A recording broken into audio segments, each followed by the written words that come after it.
मोगाच्या भावान भयणीनो, जेजू आपल्या शिसांक सांगतना आमकां सगल्यांक सांगता. जेजूचे शीस जेजूक प्रश्न करतात, तूं ओपारींनी कित्याक उलयता? जेजू म्हणटा की स्वर्गीय राजाचे गूट वळखून घेवचें तेणें तें तुमकां दिल्लें आसा, हेरांक ना.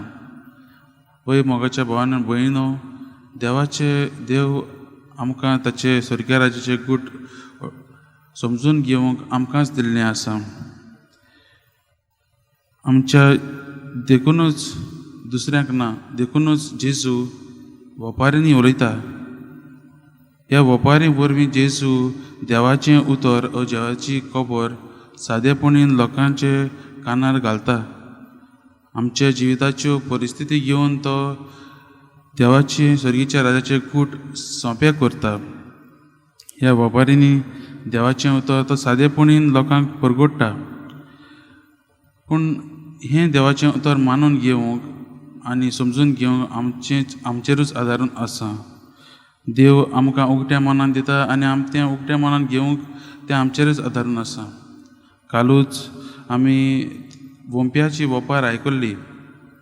वोंपी सगळे जमनीचेर वोंपतात तेच परी जेजूय भेदभाव करिनासतना सगल्या लोकांक देवाचें उतर स्वर्गीय राजाचें गूट दिता.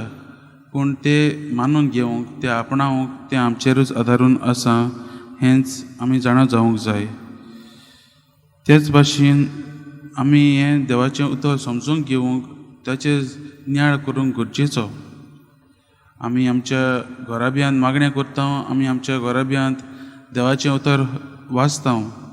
जेन्ना आमी तें वाचता तेन्ना तें आमी भावार्थान वाचता वो आमी कांयचे काय वाचूंक जाय म्हूण वाचता. फुडें आमच्या फादरान आमकां सांगलां देवाचें उतर वाचूंक जाय, तें आमी वाचूंक जाय म्हूण वाचता. वो देवाचेर भावार्थ धरून देवाच्या आदारान आमी तें वाचता काय, हें आमी आमच्या जिवितांत प्रश्न करूंक गरजेचो. आमी जेन्ना देवाचें उतर उगट्या मनान घेना तेन्ना आमी देवाच्या मोगाचो अनुभव करूंक पावना. देवाची उतराची समजणी आमकां येना. त्या भायर आमचे भितरूच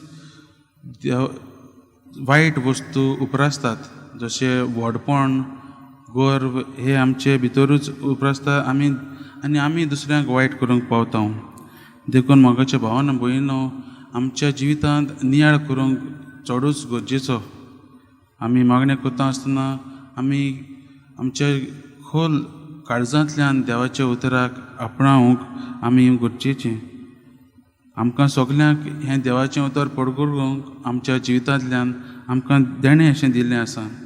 आनी जेजू म्हणटा आमकां दिलां, देव आमकां दिल्लें आसा आनी देव आमकां आनिकूय दितलो, आनी जें कोणाक ना तांचे कडेन आसा तितलेंय घेतलो.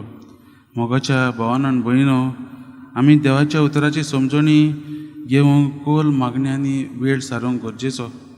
आमी मागणें करता खरी, पूण ती आमी भावार्थान करता, होच प्रस्न आमच्या जिवितांत आमी लावंक जाय. आयज लॉयलाच्या बागेंत सांजिनाचो 6वो दीस नोवेनाचो आनी फादरान सांगले परवीं आयचो विशय जावन आसा पार्टिक्युलर एग्जामीन. आमी आमच्या जिवितांत हो नियाळ हीच तपासणी करूंक गरजेची, कित्याक आमच्या जिवितांत केन्ना आमी वायट करता आनी त्या वायट गुणाचेर आमी बदलूंक सोदता जाल्यार सांतिनास आमकां हो नियाळ करूंक देवाच्याच आदारान हो नियाळ करूंक आपयता. तेच परी खंयचोय बरो गूण आमच्या जिवितांत आपणावंक ह्याच विशया वरवीं सांतिनास आमकांय आपयता. तर मोगाच्या भावान भयणीनो, आयच्या दिसाक आमी नियाळ करता आसतना देवाच्या उतराक कान दिवंक, देवाचें उतर समजून घेवंक देवा लागीं बळ आनी आदार मागुया. देवाचेच कृपेन आमी तें देवाचें उतर समजूंक पावतल्या आनी तें दुसऱ्यांकूय दिवंक पावतल्या.